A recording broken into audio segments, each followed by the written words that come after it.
Chris sort of made this point, Rob, but I want your response to it. There's sugar in Lucky Charms, but we don't try to regulate or ban Lucky Charms from grocery store aisles or even from advertising to kids.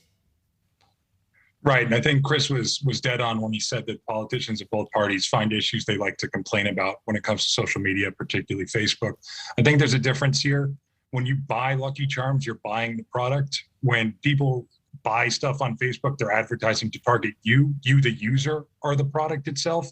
And so there's a difference between I want to go buy something or people I've never met are accessing dossiers that Facebook has compiled about me, you, and everyone else so that they can target us in ways that we're not even cognizant of. So I think there's a difference there.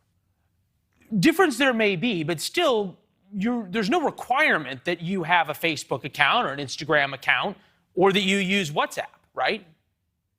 Correct. And there are plenty of people who have researched Facebook throughout its history and said that Facebook spies not just on its users, but on people who don't have Facebook accounts. And when you think about Facebook, the information they're collecting isn't just the information you share, you like, or do with inside the platform, which is something that I think people are more comfortable with.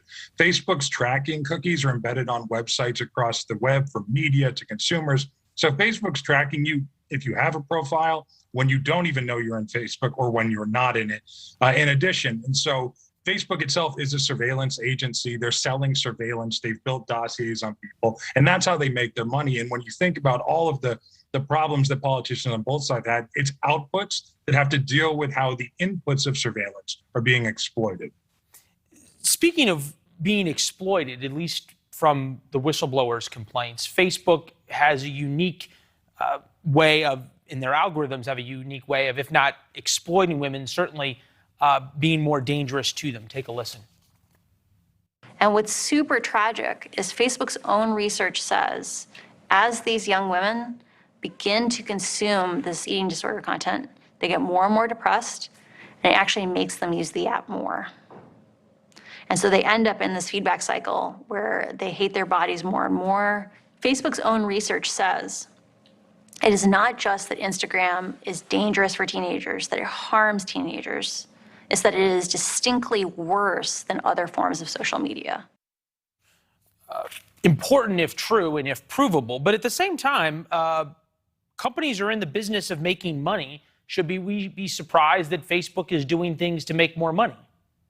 No. So first of all, just that study, it's a horrifying revelation here, especially subject to that matter with girls and the anxieties that they have, especially teenage girls, with body image, self-image, self-worth that result from Instagram.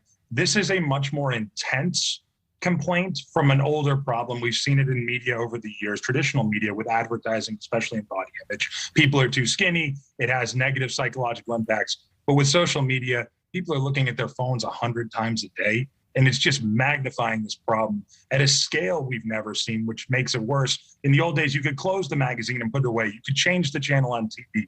But with your phone, everything revolves around it these days. So you, in a way, you can't escape it. And that's what that research shows, and it's horrifying. Real quick, I got 20 seconds. You've advocated for the problems Facebook has and talked about them. Is there a solution that exists that politically could be implemented or not? Yeah, so again, I'll talk to this in simple terms. Facebook builds dossiers on people, and then advertisers use those to get at people. Facebook also uses those dossiers to filter information, to put stuff in front of you that will drive engagement, which in turn gets you to produce more content, which is more intelligence for those dossiers. If the government got serious about limiting the ability for surveillance willy-nilly, we'd be great. You saw Apple actually take a step a few months ago to implement it made it harder for Facebook in specific to track people because it gave you the ability to opt out. Opting out is good. If it was mandatory where you had to opt in on the front end on everything, that would make it a lot easier for society to be more sane. Incrementally change things as well, and I guess control whether or not I got so many golfing ads. Rob, thank you very much. We appreciate it. Thank you. All right. Well, President Biden heads